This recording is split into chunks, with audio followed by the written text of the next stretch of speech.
convidar você a pegar a sua palavra no Evangelho de Marcos, no capítulo 16, para nós caminharmos na proposta que nós temos vivido nessas quintas-feiras de adoração, nesse mês de férias, nesse mês de julho, que hoje é o último dia. Nós nos propusemos a fazer uma caminhada de um seminário de dons. Um seminário onde nós refletimos sobre a realidade dos dons do Espírito Santo, da manifestação desses dons, e aí entender também dentro da dinâmica dos carismas do Espírito, quando Paulo vai dizer, lá na primeira carta aos Coríntios, sobre os carismas, para nós compreendermos a necessidade que nós temos de viver essa vida carismática no século 21. Aquilo que Deus diz na palavra e aquilo que precisa ser atualizado no nosso tempo atual, no tempo que nós vivemos. Marcos, capítulo 16, versículo 15. E disse-lhes Jesus: Ide pelo mundo inteiro e anunciai a boa nova a toda criatura. Quem crer e for batizado será salvo. Quem não crer será condenado. E eis os sinais que acompanharão aqueles que crerem. Expulsarão os demônios em meu nome. Falarão novas línguas. Se pegarem em serpentes e beberem veneno mortal, não lhes fará mal algum. E quando impuserem as mãos sobre os doentes, estes ficarão curados. Palavra da salvação. Vamos compreender qual é o momento que Jesus dá esse ensinamento, faz esse mandato. Jesus havia ressuscitado e Jesus ascenderia aos céus, voltaria para o seio da Trindade, mas ficaria presente com o seu Espírito no meio do seu povo, no meio da sua igreja. E ele diz aos apóstolos que ele estava dando a eles uma missão. E essa missão era a missão de evangelizar. Nós não dizemos aqui na Canção Nova, a nossa missão é evangelizar. Nós falamos na TV constantemente, nós expressamos isso em momentos de intervalo da nossa programação, em programas, em todos os momentos. O que a Canção Nova faz é evangelizar. Porém, nós temos que entrar dentro do pensamento de Cristo e entender qual é a maneira, como que Cristo ensinou os seus apóstolos a evangelizarem. Ele disse: ide ao mundo inteiro e pregai o evangelho. Todo aquele que acreditar levará consigo os sinais.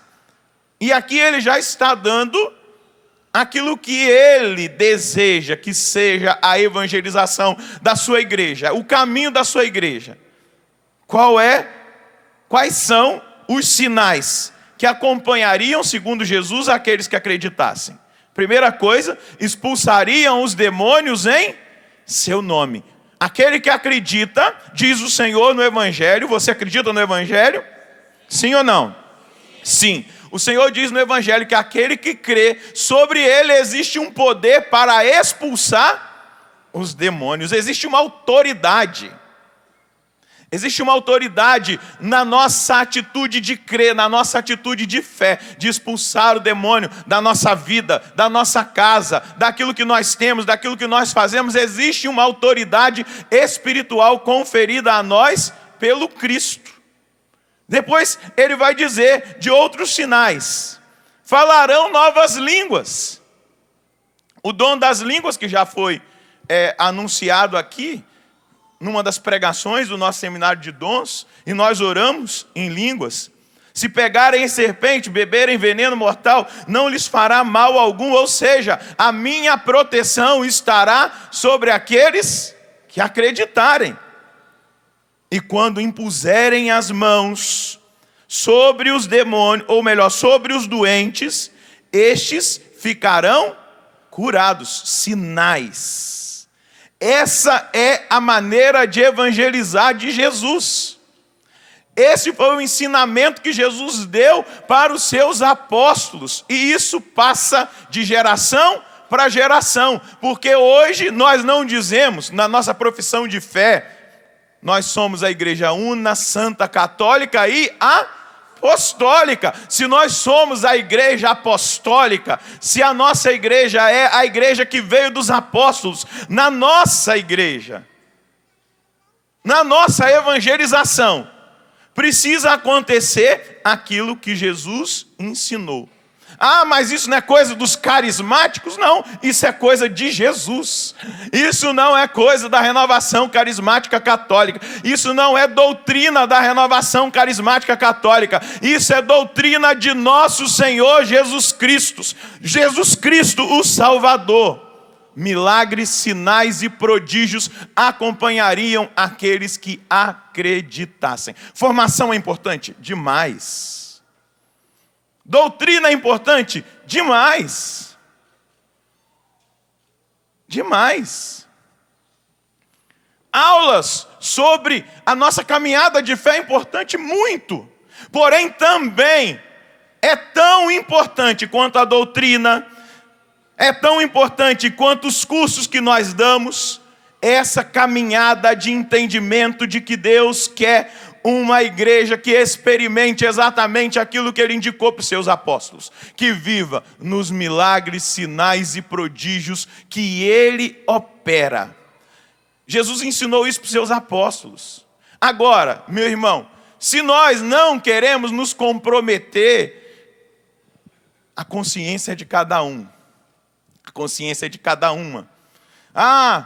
Se eu não acho necessário para a minha caminhada como ministro, como pregador de Deus, como um sacerdote, eu não acho isso necessário. Isso é achismo, porque é a maneira que Jesus ensinou de evangelizar. Porém, aqueles que querem assumir isso vão enfrentar provações, chacotas, perseguição, humilhação. Porque se você for ver a ação apostólica, quando Pedro e João, lá no capítulo 3, versículo 1 e seguintes, quando Pedro e João chegam na porta do templo, e tem aquele aleijado de nascença, e ele estende a mão para pedir uma esmola, Pedro olha nos olhos dele e diga: meu irmão, ouro e prata nós não temos, mas o que nós temos nós te damos de graça.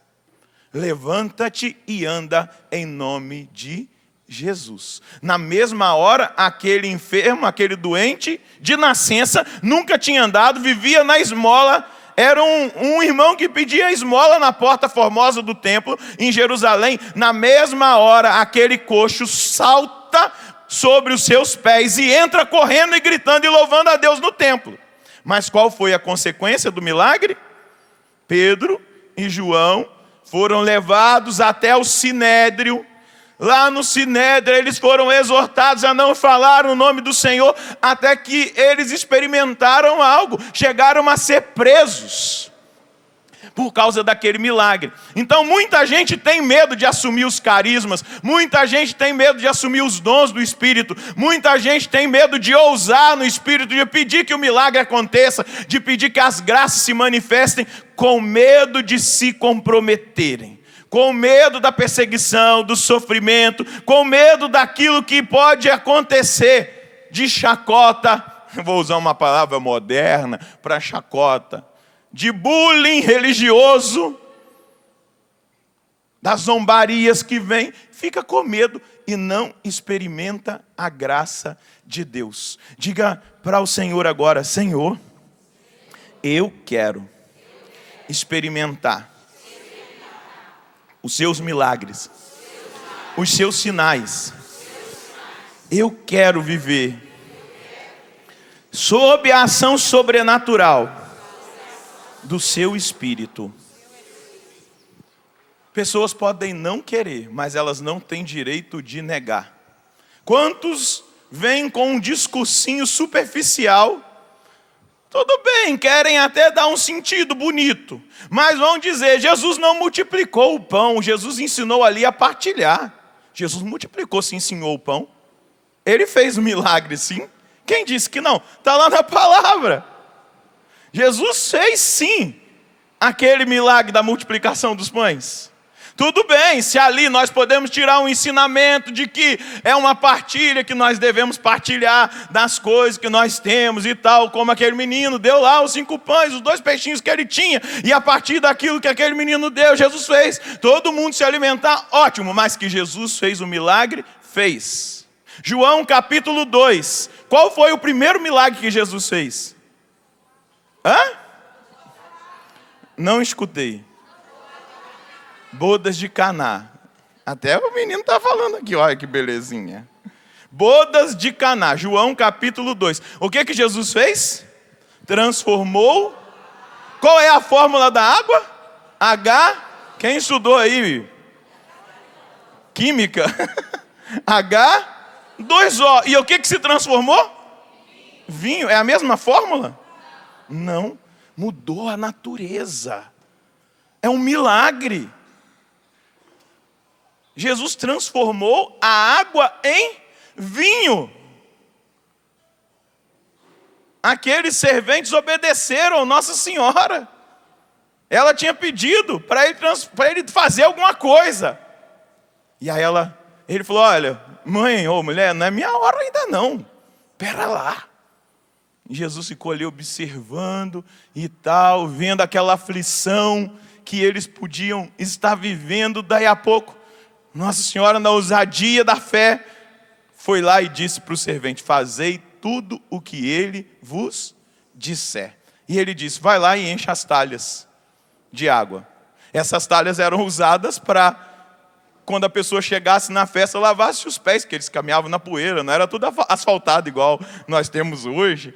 Era poeira, poeirão. Então tinha lá as talhas grandes, eram as maiores que tinham, porque tinha que ter muita água para limpar o pé de todo mundo que ia entrar no casamento.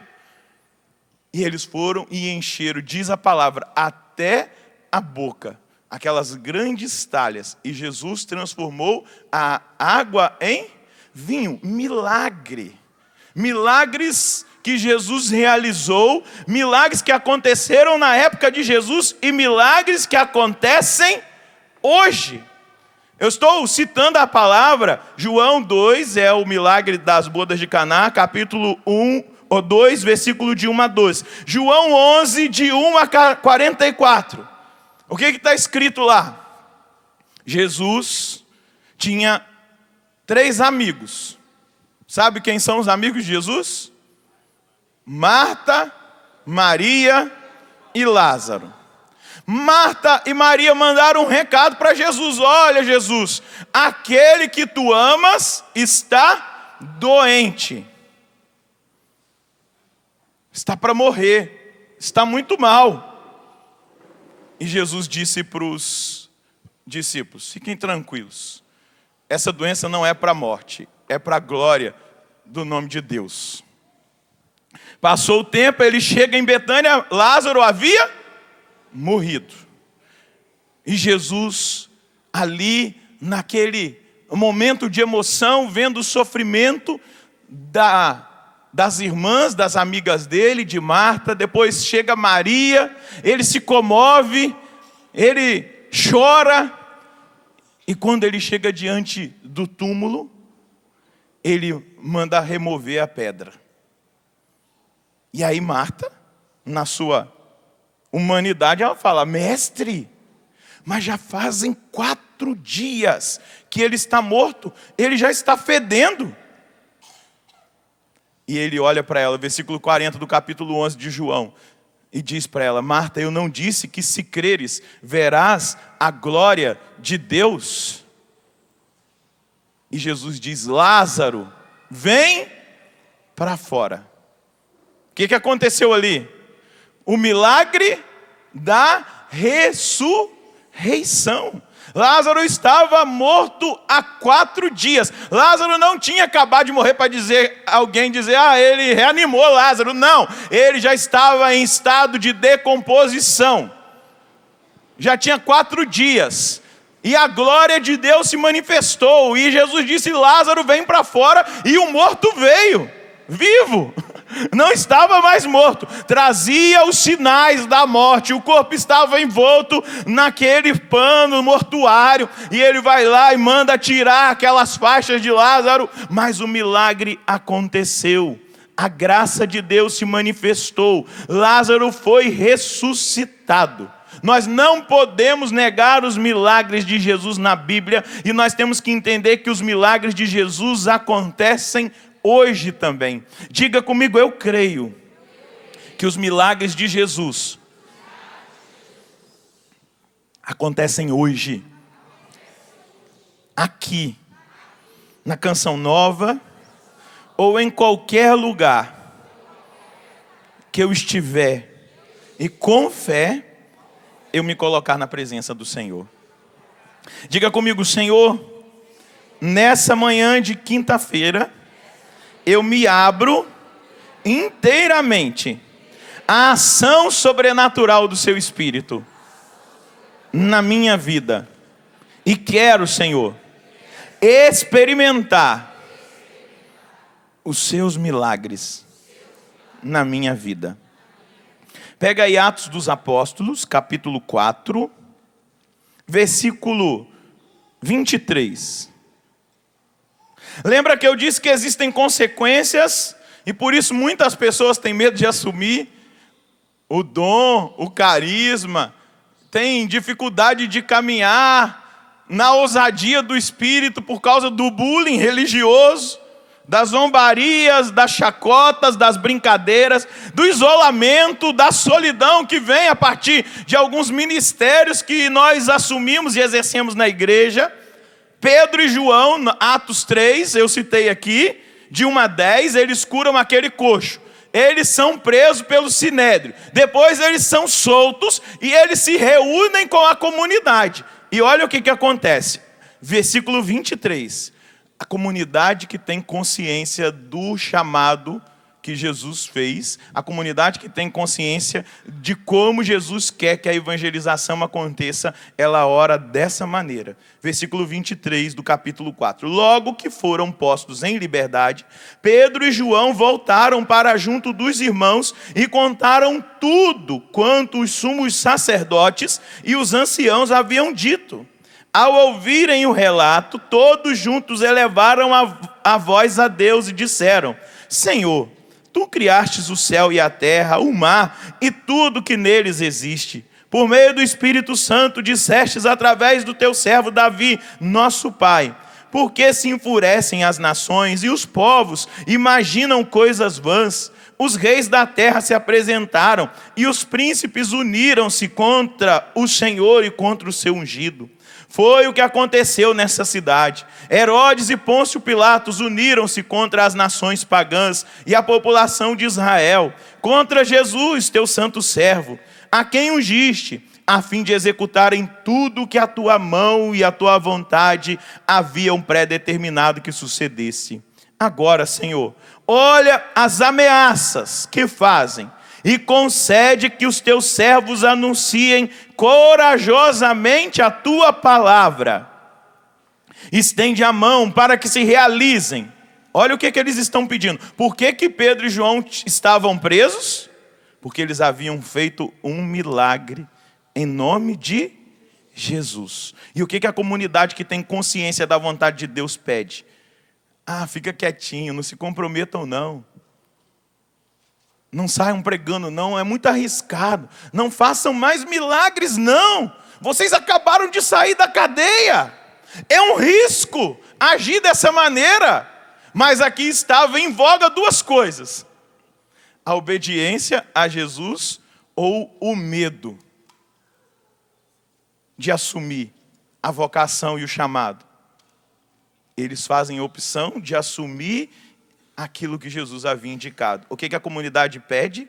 Agora, Senhor, olha as ameaças que fazem e concede que os teus servos anunciem corajosamente a tua palavra. Estende a mão para que se realizem curas, sinais e prodígios por meio do nome do teu servo Jesus. Quando terminaram a oração, tremeu o lugar onde estavam reunidos, e todos ficaram cheios do Espírito Santo e corajosamente anunciavam a palavra de Deus. Veja, o lugar ficou cheio porque eles estavam na vontade de Deus. Eles fizeram a vontade de Deus. O Espírito Santo veio e confirmou a oração. É o que eu quero. Pregação ousada, seguida de sinais, milagres e prodígios. Tremeu o lugar no poder daquela oração. E todos ficaram repletos do Espírito Santo. Vamos ver o que aconteceu no capítulo 5. Passa um pouquinho para frente, versículo 12. O que aconteceu depois dessa oração? Muitos sinais e prodígios eram realizados entre o povo pelas mãos dos apóstolos. Todos os fiéis se congregavam bem unidos no pórtico de Salomão. Nenhum dos outros ousava juntar-se a ele, mas o povo estimava-os muito. Entretanto, crescia sempre mais o número dos que pela fé aderiam ao Senhor. Uma multidão de homens e mulheres chegavam a transportar para as praças os doentes em camas e macas. Dá para imaginar isso? Transportavam para as praças, para as ruas, em camas e macas, os doentes, a fim de que quando Pedro passasse, pelo menos a sua sombra tocasse alguns deles. A multidão vinha até as cidades vizinhas de Jerusalém, trazendo doentes e pessoas atormentadas por maus espíritos, e todos eram o quê? Curados. Olha a ação apostólica, a igreja é apostólica. Obediente os apóstolos a um mandato missionário: ide pelo mundo, curai os doentes, expulsai os demônios. Até a sombra de Pedro curava. Anda um pouquinho mais para a Bíblia, vai lá no capítulo 19 dos Atos dos Apóstolos. A gente precisa ver essa ação e entender que essa dimensão apostólica, ela acompanha a igreja. Claro, depois que nós experimentamos aí o derramamento do Espírito Santo em 1967, de uma maneira mais concreta, e ali surgiu o movimento da renovação carismática católica, nas nossas assembleias carismáticas, nas missas onde nós rezamos pela cura e pela libertação, nós vemos grandes coisas acontecerem de uma maneira mais intensa e maior, exatamente pela consciência da vontade de Deus. Veja só, capítulo 19, 11 e 12. Deus realizava milagres extraordinários pelas mãos de Paulo, a tal ponto que pegavam lenços e aventais que tivessem tocado a sua pele, para aplicar sobre os doentes, e as doenças os deixavam, e os espíritos maus se retiravam. Pergunta para quem está do seu lado: o que Paulo tem de melhor do que você? Hã? Pergunta para quem está do seu lado: Paulo é um mutante? Com superpoderes? É um X-Men? É um herói da Marvel? Pergunta para quem está do seu lado: Paulo é melhor do que você? Não, ele acreditava. Os sinais que acompanhariam aqueles que acreditassem. Expulsariam os demônios, falariam novas línguas, seriam protegidos de todo mal, e imporiam as mãos sobre os enfermos, e esses ficariam curados. O que Paulo está fazendo é exatamente mostrar para nós, os apóstolos estão mostrando para nós o segredo. Aquele que acredita experimenta os sinais. Diga: Senhor, hoje eu te peço, aumenta a minha fé. Eu te peço, Senhor, humildemente, que a minha fé, hoje, tocada pela sua palavra, possa gerar a expectativa no meu coração dos milagres, dos sinais e dos prodígios na minha vida. Mas vamos entender agora, irmãos, a questão do carisma da fé, do carisma do milagre. 1 Coríntios 12. Pega aí, versículo 1. 1 Coríntios 12, versículo 1. Agora, a respeito dos dons do Espírito, irmãos, eu não quero que vivais na ignorância. Sabeis que quando ainda pagãos éreis como que desviados e levados para o culto dos ídolos mudos. Por isso, agora eu vos declaro que ninguém falando sobre a influência do Espírito de Deus vai dizer Jesus seja maldito. Como também ninguém será capaz de dizer Jesus é o Senhor, a não ser sob a influência do Espírito Santo. Há diversidade de dons, mas o Espírito é o mesmo. Há diversidade de ministérios, mas o Senhor é o mesmo. Há diferentes atividades, mas é o mesmo Deus que realiza tudo em todos. A cada um é dada a manifestação do Espírito em vista do bem de todos. Isso aqui é muito importante. Um dom, um carisma, ele é dado a nós para o bem de todos, não para o nosso. Não é para a nossa glória. Nossa, olha lá, aquele padre da canção nova tem o dom do milagre, o dom da fé. Olha, a glória é para ele. Não. O dom que nós recebemos é em vista de todos. A um é dado pelo Espírito uma palavra de sabedoria, a outro uma palavra de conhecimento, segundo o mesmo Espírito. A outro é dada a fé, pelo mesmo Espírito.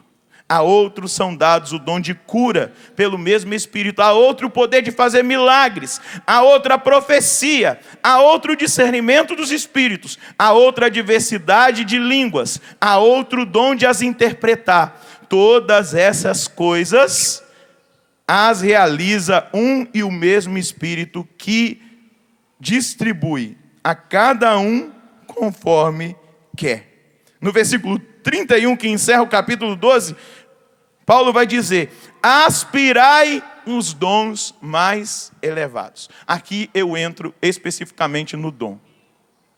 Dom da fé, dom de milagres, dom de serviço.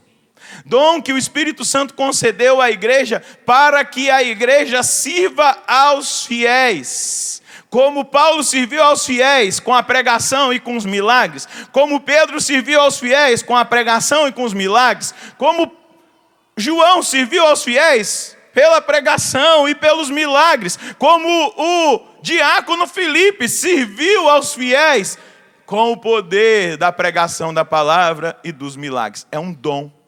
Agora vamos entender a realidade da fé.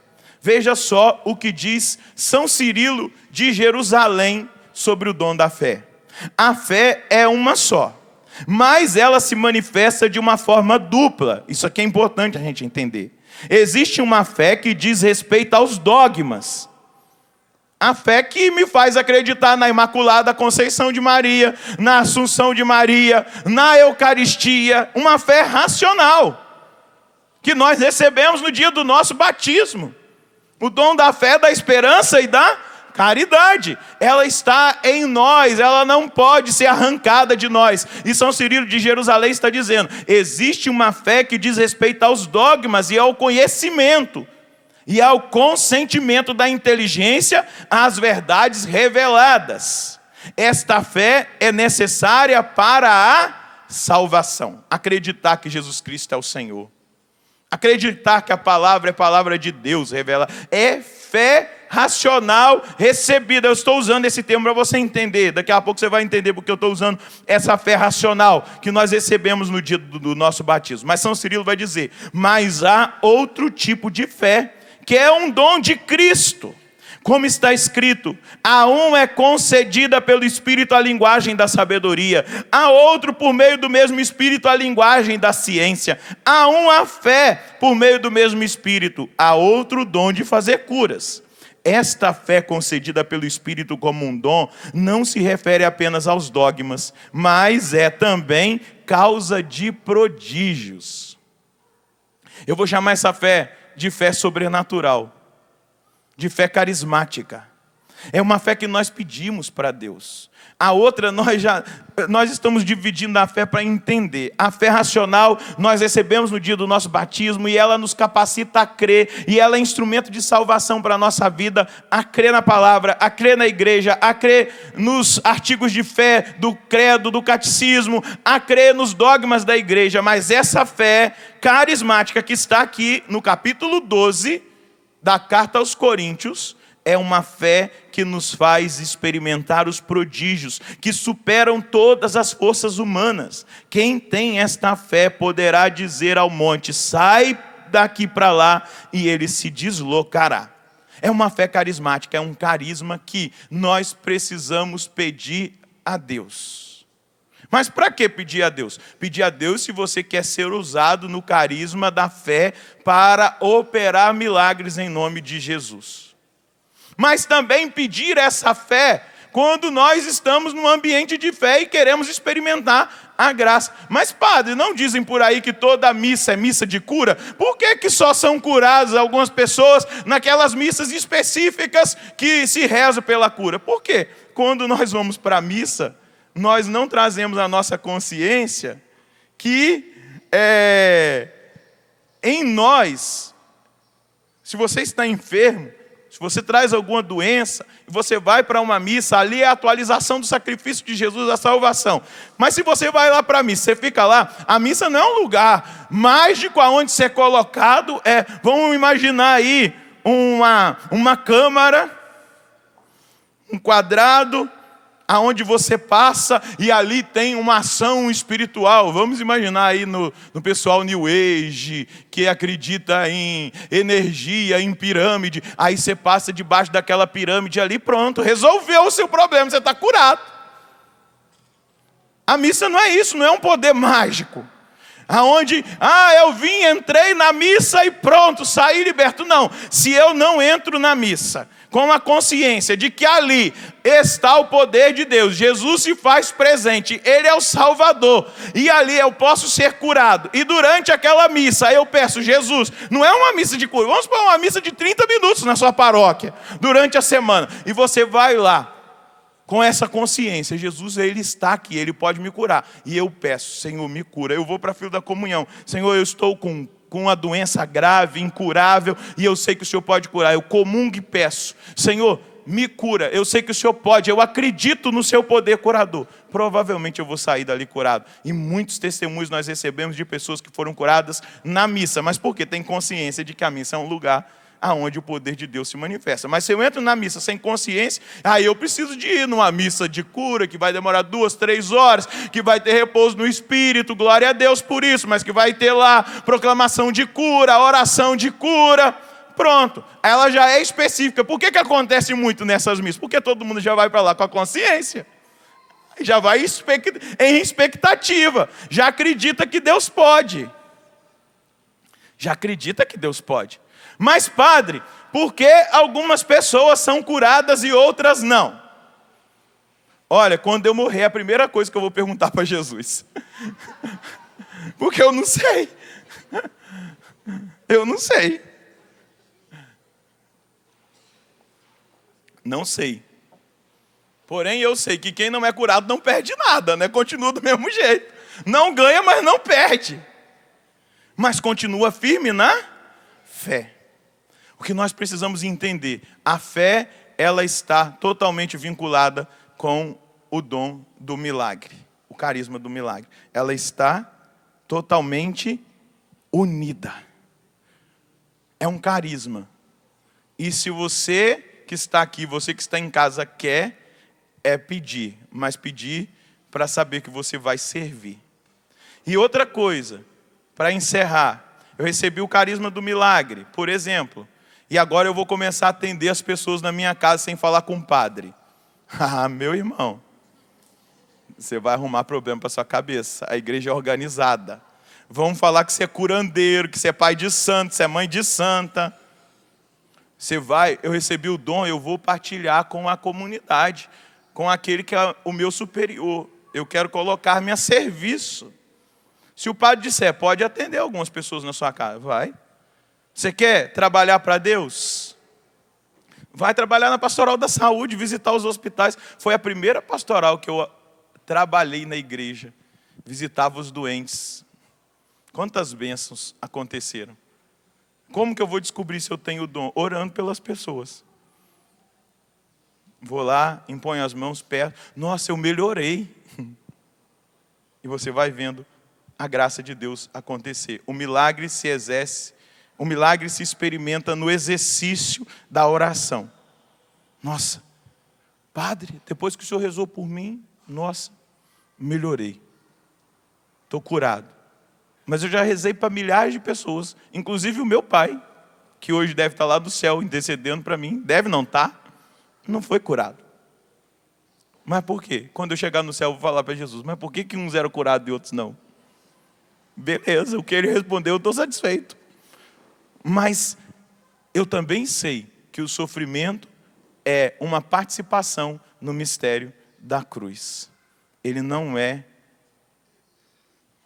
desperdiçado quando nós entendemos que nós fazemos parte desse grande mistério da cruz de Cristo. Eu completo na minha carne os sofrimentos que faltaram aos de Cristo. Vamos ficar de pé?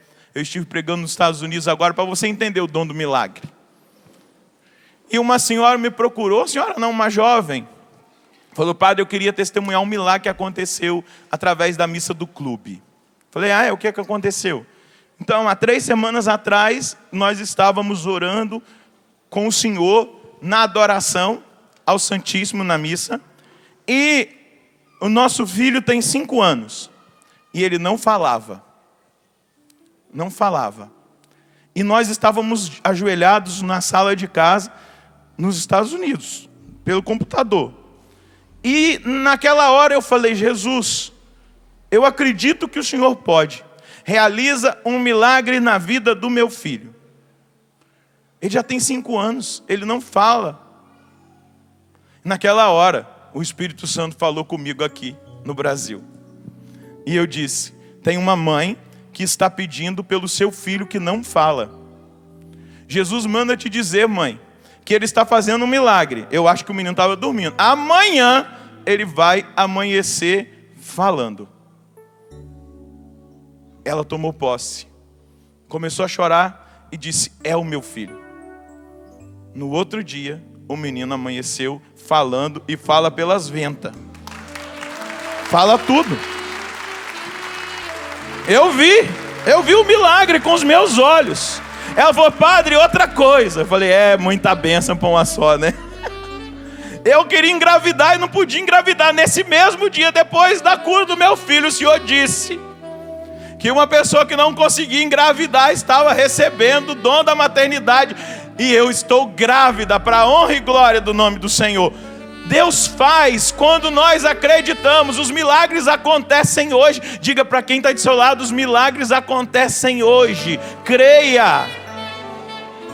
Eu lancei um livro há uns anos atrás, eu estou aqui com o áudio dele, chamado Clamando por Milagres. Tem testemunhos aqui de coisas extraordinárias, de cura de AIDS, de uma senhora lá de Cuiabá, que tinha AIDS, estava em fase terminal, em cima de uma cama, há 13 anos, ela já estava lá, em pele e osso, o médico tinha mandado para casa, para ela morrer, e ela estava assistindo a missa. E eu confesso para vocês, eu sou muito racional, para eu proclamar uma palavra de ciência, ainda mais quando é algo muito extraordinário, eu tenho uma luta interior com a minha razão e com a minha fé. Eu estou confessando meu pecado, porque eu estou na televisão, e se o testemunho não chegar, como é que eu faço? Aí eu fico pensando, meu Deus, será que isso não é objeção de consciência? E Jesus falou para mim, eu estou curando uma pessoa que está com AIDS em fase terminal em cima da cama. Eu falei, Jesus, me poupa, eu não vou falar isso não. E continuei rezando, aí veio umas curas mais simples, uma cura do estômago. Aí eu falei, Jesus disse, eu estou curando uma pessoa com AIDS, ela está em fase terminal, em cima de uma cama, fala. Eu falei, não vou falar não. Jesus, se tiver algum bispo assistindo, como é que eu vou explicar? E aí eu falei, já que você está insistindo, já que você insiste tanto, eu disse, Senhor, o Senhor me diz que está curando uma mulher que está com AIDS, você está em fase terminal, em cima de uma cama, toma posse, minha filha, do milagre. Olha, passou um mês, eu não recebi testemunho nenhum, 2 meses, 3 meses, 4 meses, 6 meses, eu falei, tá vendo, Jesus? E agora, como é que eu vou explicar isso?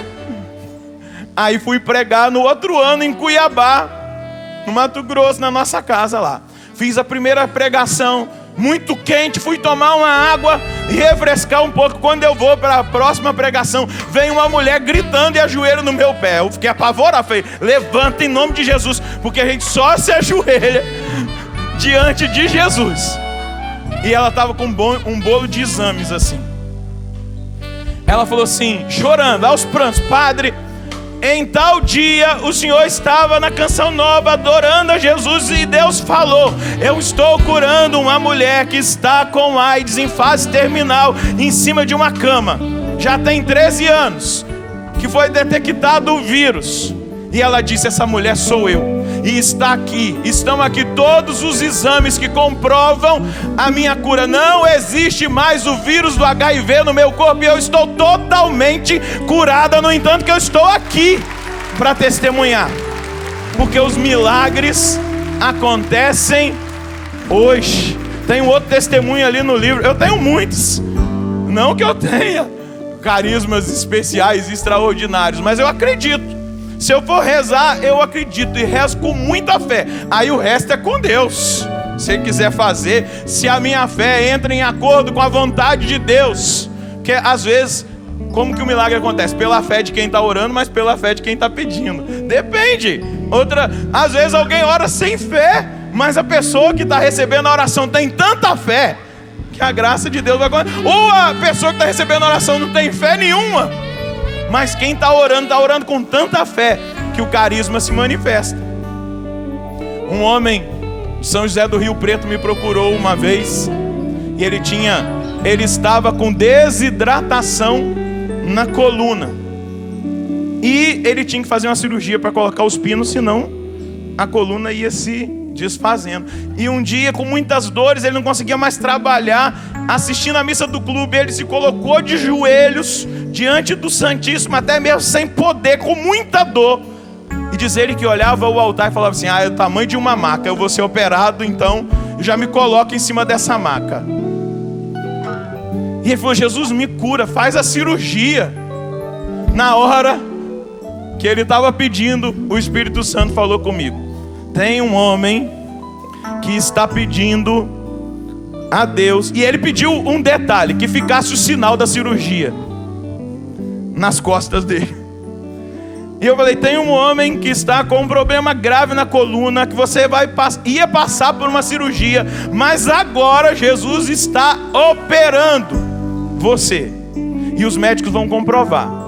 E aí ele foi, naquela hora ele disse, sou eu, Jesus está operando. E aí ele começou a perceber o alívio na coluna dele, mas ainda sentia em algumas partes algumas dores. E ele foi e fez uma ressonância, tudo aquilo que o médico pediu. Quando ele levou para o médico, o médico perguntou para ele, mas por que você está aqui? Não, porque o doutor fulano de tal pediu para eu procurar o senhor, porque ele detectou que eu estava com desidratação nas vértebras e eu tenho que fazer uma cirurgia para colocar os pinos e tal. Ele falou assim, não, mas você não tem nada na coluna não. A única coisa que tem aqui é uma inflamaçãozinha, por isso que você ainda está sentindo dor. Aí ele falou assim, não doutor, olha o outro exame. Ele falou, eu não sei o que aconteceu. Aí ele falou assim, eu posso olhar a sua coluna? Aí ele olhou, mandou ele tirar a camisa. Quando ele foi examinar, ele falou assim, mas tem uma cicatriz aqui. Aí ele falou assim, você operou aonde? Ele falou assim, não, eu não fui em nenhum hospital não, doutor. Quem me operou foi Jesus, e eu pedi que ele deixasse a cicatriz como prova. Ele falou, mas tem 3. Ele falou assim, uma para o Pai, uma para o Filho e uma para o Espírito Santo. Porque Deus realiza. Ele faz milagre hoje. Ela está dizendo ali, eu também sou um milagre. Deus fez um milagre, revelado aqui na missa. Louvado ela também. Olha, também muitas pessoas aqui já, olha ali, porque milagres acontecem de fato. Ergue os seus braços, feche os seus olhos. Nós nos submetemos à vontade de Deus e não brigamos com Deus quando as coisas não acontecem na nossa vida, porque existe um tempo para cada coisa e existe um ensinamento para cada experiência. Mas diga agora para Deus que você acredita. Diga agora com a sua voz que você acredita que você acredita nesse Deus que faz milagres, que você acredita no carisma do milagre que está vinculado ao carisma da fé, que você pede agora que essa fé seja reavivada, você pede agora que essa fé seja realmente essa fé carismática que Paulo está dizendo na palavra. Vai dizendo agora com a sua voz, vai dizendo agora: eu quero, Senhor, aumenta a minha fé, me dá essa fé carismática para que eu possa tocar, ver, experimentar os seus milagres. Ergue os seus braços e pede: Senhor, eu preciso dessa fé carismática, dessa fé sobrenatural. Eu sei que eu já possuo a fé racional, a fé que eu recebi no dia do batismo, porque eu creio na tua igreja, eu creio na Eucaristia, eu creio, Senhor Deus, em todas as revelações da fé. Mas eu quero experimentar, Senhor, essa fé carismática que produz o milagre, essa fé carismática que gera o milagre. Eu preciso, Senhor, eu necessito dessa fé. Trabalhe agora no meu coração. Eu quero perceber essa fé agindo em mim. Eu quero perceber essa fé tocando em mim. Eu quero perceber essa ação do Espírito Santo agindo na minha vida. E junto com essa fé, eu te peço agora, para o bem dos meus irmãos, o carisma do milagre, que ele se manifeste no meio de nós, que ele atue no meio de nós, que ele atinja a nossa vida, que ele faça acontecer através de nós o extraordinário. E eu quero agora convidar você a colocar a mão na pessoa que está à sua direita. E eu queria que você rezasse por essa pessoa agora e dissesse: Senhor, realiza um milagre na vida desse irmão. O Senhor conhece, o Senhor sabe a necessidade que ele tem. Eu pedi o dom da fé, o carisma da fé. Agora eu peço o carisma do milagre. Eu quero ser usado na vida dessa pessoa. Eu quero ser usado para que esse irmão, para que essa irmã seja curada agora. O que seja a enfermidade, doença degenerativa, câncer, qualquer realidade psíquica, emocional, eu creio que o Senhor pode. Eu estou pedindo agora, suplicando agora, que esse irmão seja visitado por esse poder, por essa força dos seus milagres. Realiza, Jesus. Opera, Jesus. Cura, Jesus. Faz o extraordinário acontecer na vida desse meu irmão. Nós queremos agradecer já, Jesus, pelo que o Senhor realiza. Obrigado, Jesus. Muito obrigado, Senhor. Tu és o Deus que pode todas as coisas. E eu creio no seu poder que é liberado sobre a vida desse meu irmão, dessa minha irmã, nessa hora.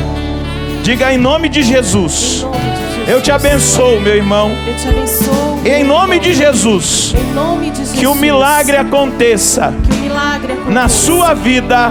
na sua vida. Amém. Amém. Traça o sinal da cruz na testa desse irmão e diga: creia, meu irmão, e você verá a glória de Deus. Amém.